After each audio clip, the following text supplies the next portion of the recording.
For someone just getting into a startup or a small business,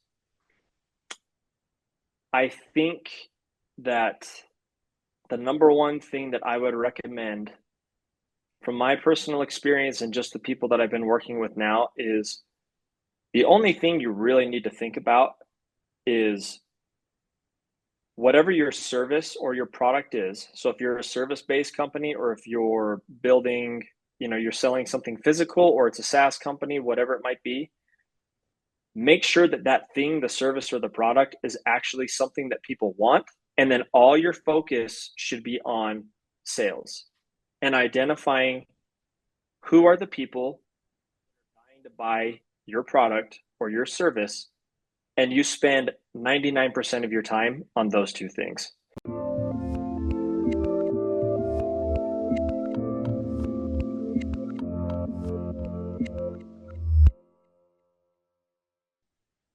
Hey everyone, this is Devin Miller here with another episode of The Inventive Journey. I'm your host, Devin Miller, the serial entrepreneur that's grown several startups into 7 and 8 figure businesses, as well as the founder and CEO of Miller IP Law, where he helps startups and small businesses with their patents and trademarks. You ever need help with yours? Just go to strategymeeting.com, grab some time with us to chat, and we're always here to help. Now, today we've got another great guest on the podcast.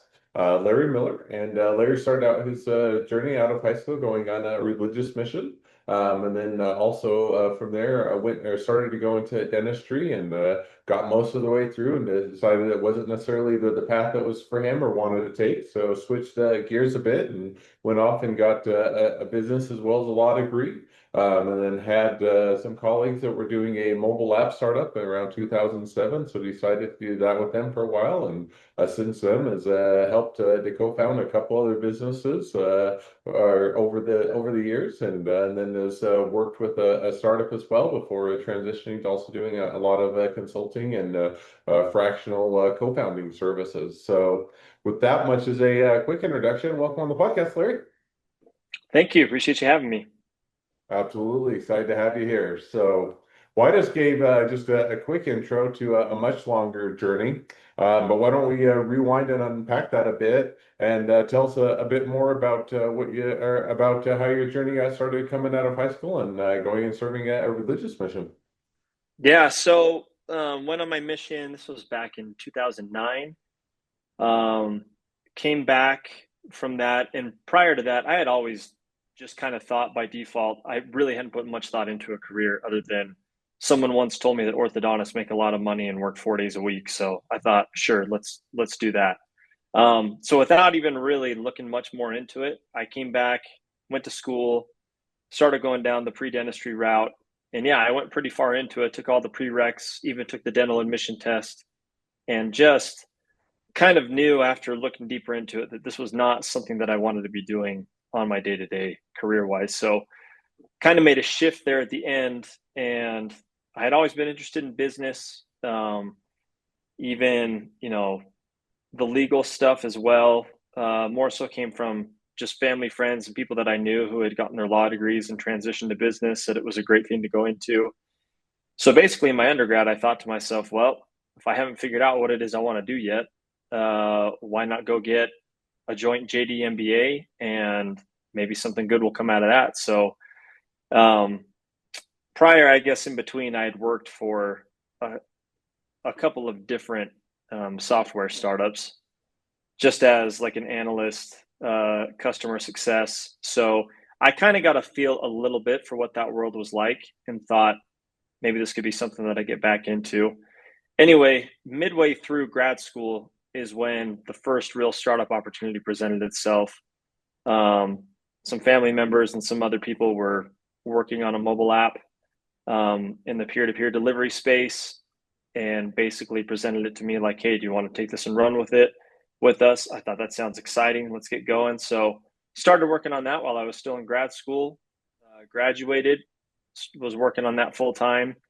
Didn't end up working out the way that we had hoped, but that parlayed into another B2B SaaS company that that No, group sorry, just and before we I, get too far, just or maybe just yeah, one or a follow-up question too. So you started out in dentistry, Now, as you're doing dentistry, you mentioned a little bit, but how did you decide, okay, first of all, dentistry maybe is not the right path, beyond the, hey, people have had a good income or otherwise had success, maybe I want to focus on something different. But what kind of led you to doing more of the law business angle of going down that or switching course to go down that path? That path. So yeah, I think that in the beginning, when I say beginning, like when I started my undergrad and really taking the classes, when I would think forward to the future, of what life would be like as a dentist or orthodontist or whatever, I thought more about turning it into a business. I had talked to a few people in that space who had done something similar where, they buy up multiple practices, um, and was much more interested on the business side. So I knew that I had an interest in business pretty early on, that was really the driver. And I feel like, while I was in school taking these classes, I mean, apart from the pre-dental classes just totally not being my favorite courses that I was taking in college, um, I realized that the real interest that I had was business, and that I was almost using the dental route as kind of like a way to get me there. And at some point, I realized that, hey, you don't have to dentistry route in order to do business or law or whatever it might be. You can jump straight into it, right? And it's hard. I think it's one of the hard things about saying, "Well, I want to go into business," is that's just such a broad term, right? Like, what do you want to do business wise? There's so many ways to do a business, but I think finally what happened was I had the realization that I knew my interest was not in the medical field or doing any sort of dentistry or orthodontist work on a day to day basis.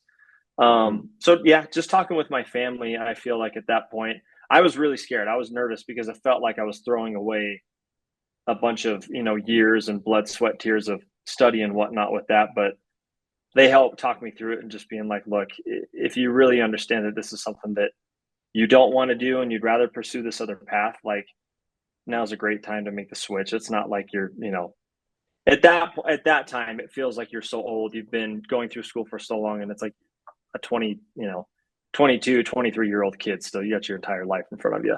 But that was kind of the tipping point. And so from there, funny enough, it's like I still was kind of doing the same thing by saying, I'm going to go to grad school, get a JD MBA, not even really knowing what was going to happen at that point. But I felt like that was much more along the path of things that interested me that would eventually put me on the path of where I wanted to go.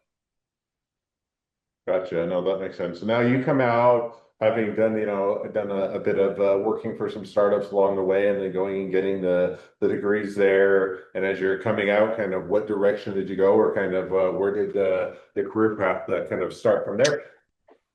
Yep. So doing the dual degree program, the way that it works, the way that it worked when I was there, I did the first year of law school, straight law. And then the second year was straight MBA. The last 2 years, it's a 4-year program. The last 2 years are combined, right? So I'm finishing up both my MBA and my legal credits. So after my first year of law school, I went and interned at a firm, medium-sized firm here in Salt Lake City, doing mostly corporate work, and was there for roughly 6 weeks or so during the summer. And then the next year, as I got into the MBA, this is about the same time that the startup opportunity came my way, and I think I quickly just realized that what I enjoyed more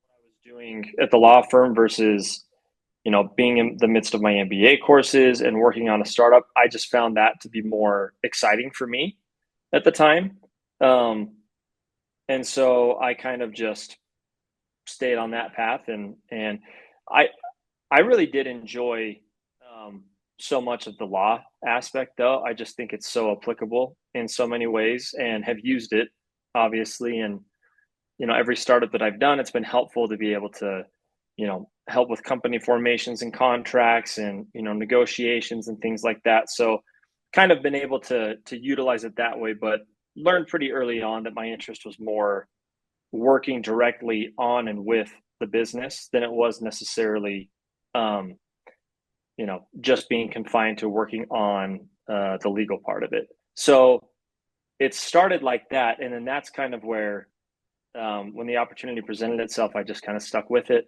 as far as the startup goes, and I've been in that world ever since. Gotcha. No, that makes sense. And you touched on it. So kind of as you got into the startup world, and I know I think you've done a couple different startups, but maybe kind of walk us through or the progression of the startups that you helped found or co-found or otherwise work with prior to what you do today. We'll dive into a little bit more of Yeah. what you're doing today, but kind of walk us through what were those first couple startups you worked with. Yep, absolutely. So the first one we did was a company called Roodat, which was basically it was peer-to-peer delivery, and this was back in late 2016, early 2017 when we started this. So really, right at the time that DoorDash and Uber Eats were becoming household names. But the idea was basically that, only rather than hired gig economy workers, it was going to be neighbors going out, picking up stuff, making deliveries for neighbors, that kind of thing. So experience, great team that we had working together, but being the first startup that I had co-founded and worked on, it was basically the do everything wrong, learn, you know, from all the mistakes that we make doing the first startup, which now looking back on it, I find invaluable because you got to do it at some point. But we kind of toyed around with what market we were going after, iterating on the product, trying to figure things out, what the business model was going to be. And that basically, we kept that going for about 2 years. Um, at which point we we started seeing some traction in more of like being a delivery platform for people who had online stores or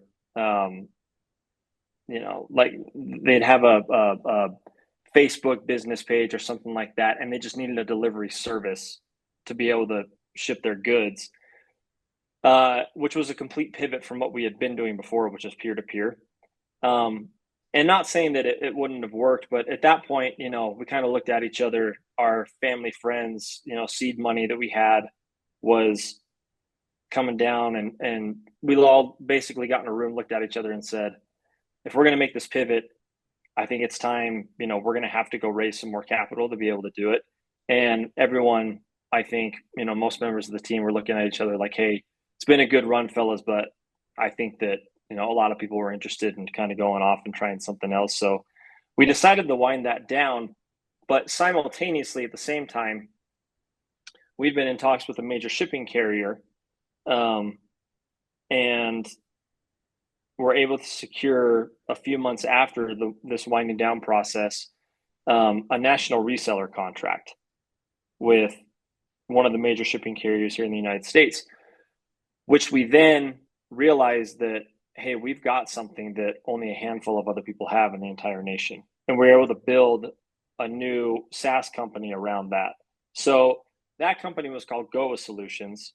And really what it was it turned out in the beginning, we were a reseller for this. I can say United States Postal Service, right? Mhm. Um, but we built around it. We took that reseller contract and were able to build an order management software for e-commerce brands. So um, we built that up, and over the course of the next 18 months, we really grew that in a way that we were starting to see some serious traction, have some success. We grew the team. I think at our height, we had 7 full-time employees with another, 7 or 8 contracted sales reps and other people that we were using to help grow the business. Well, everything was looking good until the summer of 2022. We basically got the notice that USPS was canceling their entire reseller program at the end of the year. Um, at which point we kind of found ourselves in another situation where it was like, all right, in order to stay in the game, we know kind of what we have to do and what direction we're going to go, but we would have to raise more money because with the cancellation of the reseller contract, our revenue basically went to zero overnight, right? Um, Pretty crazy stuff. We let the team know and uh, basically decided that maybe we try and reinvent ourselves, but at the end of the day, the founders, we all kind of looked at each other and decided that I think, it's time to move on and see what else is out there. So for the next few months, it was kind of trying to decide that while we were winding stuff down.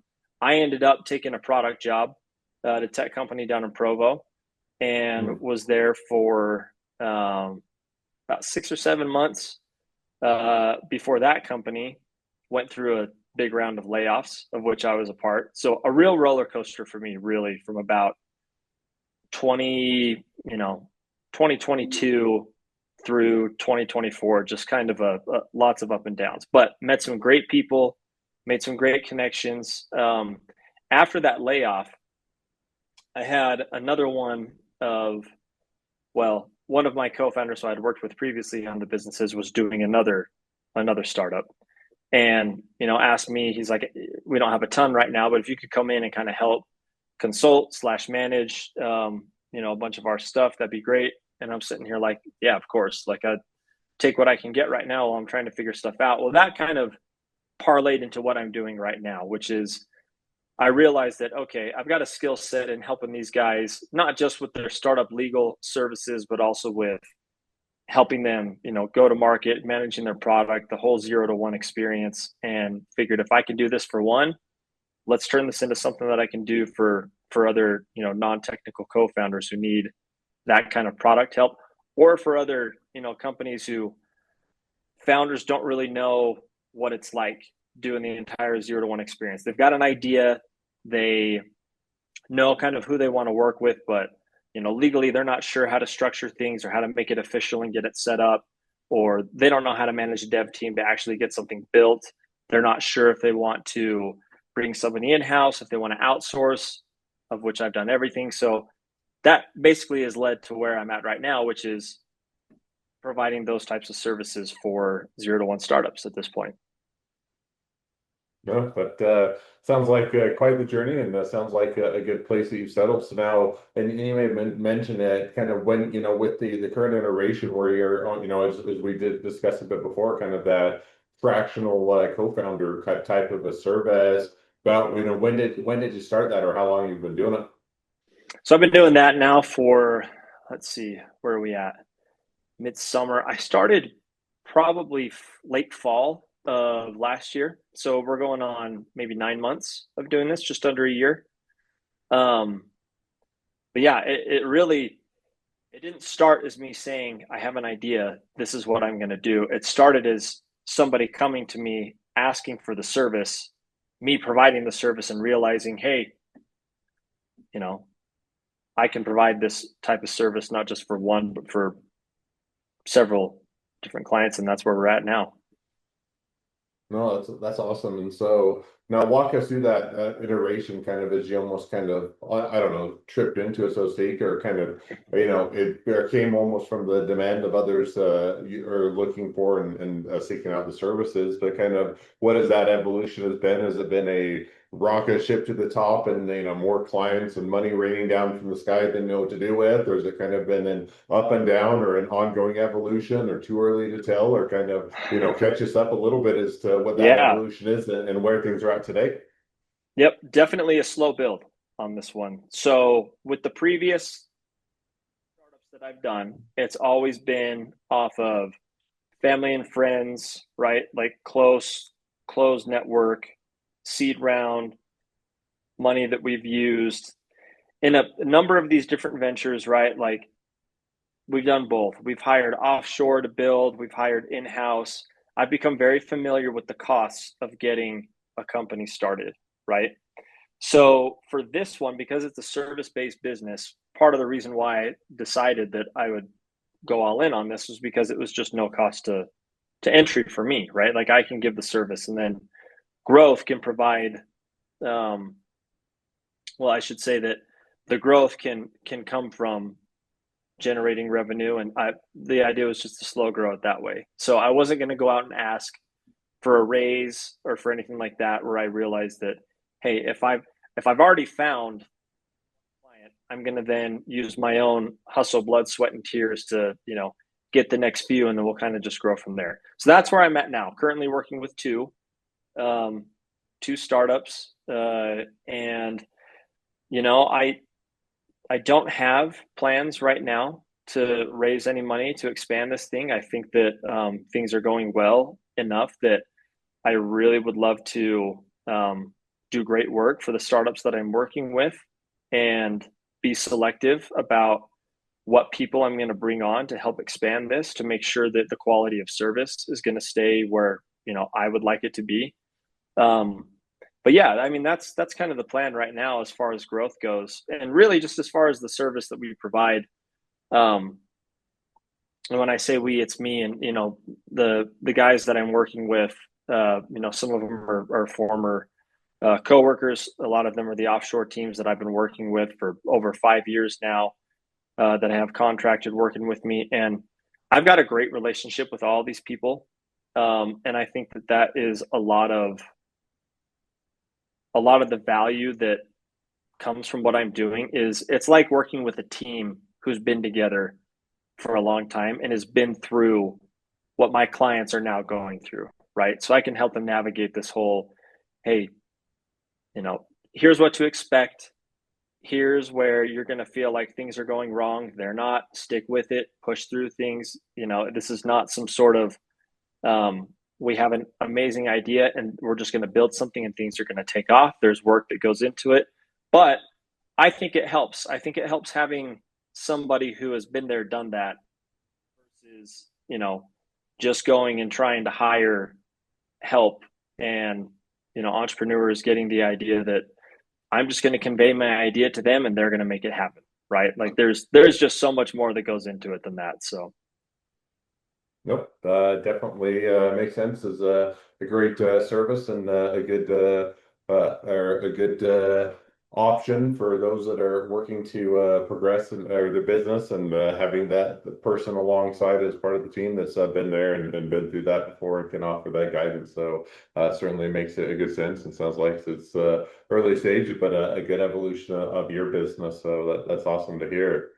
Well, now as we've kind of reached the present day of the journey, great time to transition to the couple of questions I always like to ask towards the end of each episode. So we'll jump to those now.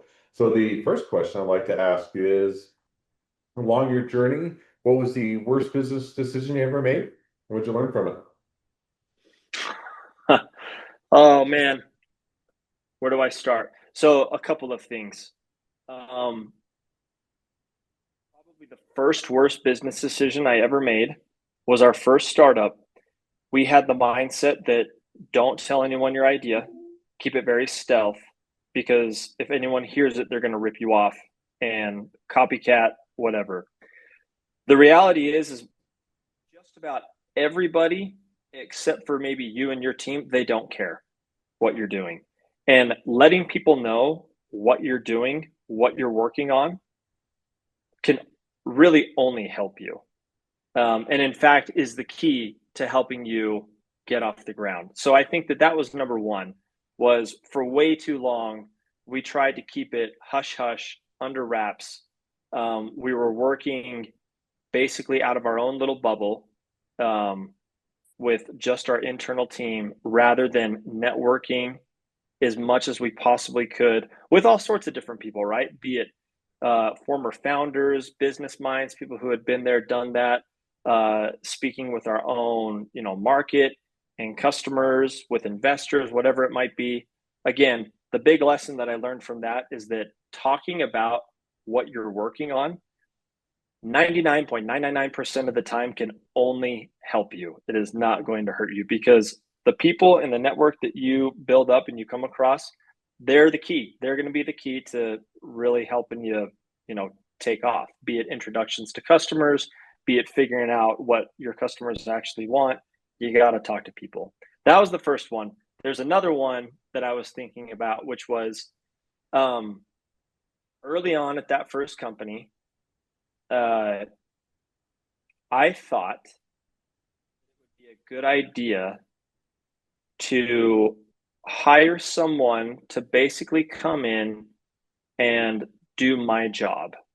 so that I could sit more high level as the vision, as the strategy, um, as the CEO of the company.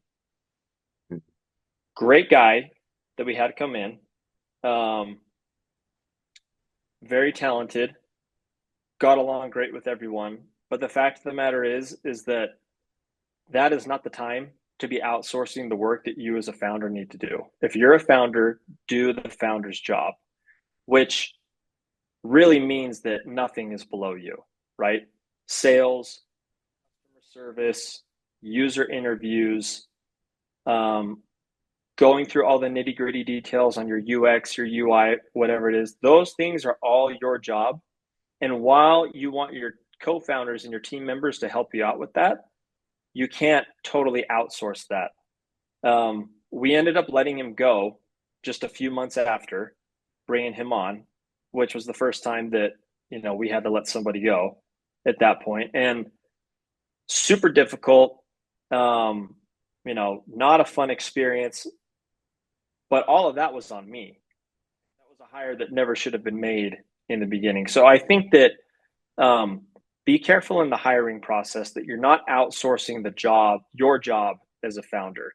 There's a time and a place, right? And I think you'll know once you get there. But if you're in the early stages of doing a startup, that is not the time to outsource your responsibilities as a founder. But I think those two are the ones that stick out to me the most. No, those are both easy mistakes to make, great ones to learn from, and oftentimes it's just comes to gaining that experience and going through the process. So definitely great to hear. Second question now that I'd like to ask. So now if you're talking to somebody that's just getting into a startup or a small business, what would be the one rule of thumb you'd recommend? For someone just getting into a startup or a small business, I think that the number one thing that I would recommend from my personal experience and just the people that I've been working with now is the only thing you really need to think about is whatever your service or your product is. So if you're a service-based company, or if you're building, you're selling something physical, or it's a SaaS company, whatever it might be, make sure that that thing, the service or the product, is actually something that people want.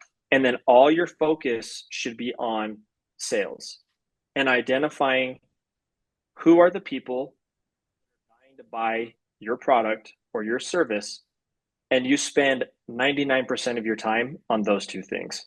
So there's a lot of other things that come with it. And look, you're a lawyer, I'm a lawyer. There's obviously very important things when it comes to making sure that you've got an actual business entity. You've got to open bank accounts. You got to make sure that you've got some sort of bookkeeping system, and there's accounting and all this other stuff that people will get, freaked out about. My whole thing is that while that's important, yes, most of that kind of stuff are things that you can get done in a day or a couple of days, right? And you talk to the right people and they'll help you out with that, but that is not where your focus should be. Those are necessities, right? Table stakes that you got to have, but those are not the things that are going to make your business successful or not. So make sure that you're spending the lion's share of your time thinking about your product or service, making sure that it's something that people want, and then you spend all your time and effort going out and getting those initial customers. No, I think that's definitely a great rule of thumb and a great takeaway. So. Well, now as we do wrap up towards the end of the episode, if people want to reach out to you, they want to be a customer, they want to be a client, they want to be an employee, they want to be an investor, they want to be your next best friend, any or all of the above, what's the best way to reach out to you, contact you, find out more? My email, Larry@highforestventures.com. I'm on LinkedIn as well, Larry Miller. Um, and I've got, ways to contact me there. There's, set up a time to chat. Very open, very available. Awesome. Well, I definitely encourage people to reach out, support a great business, make a new connection, expand their network, and if nothing else, make a new best friend. So, with that, thank you again, Larry, for coming on the podcast. It's been it's been a pleasure. Now, for all of you that are listeners are out there, if you have your own journey to share and you'd like to be a guest on the podcast, we'd love to have you. So, just go to inventiveunicorn.com, apply to be on the show. Couple more things as listeners, make sure to click share, subscribe, leave us a review. Helps us to reach even more startups and small businesses to help them along their journey to success.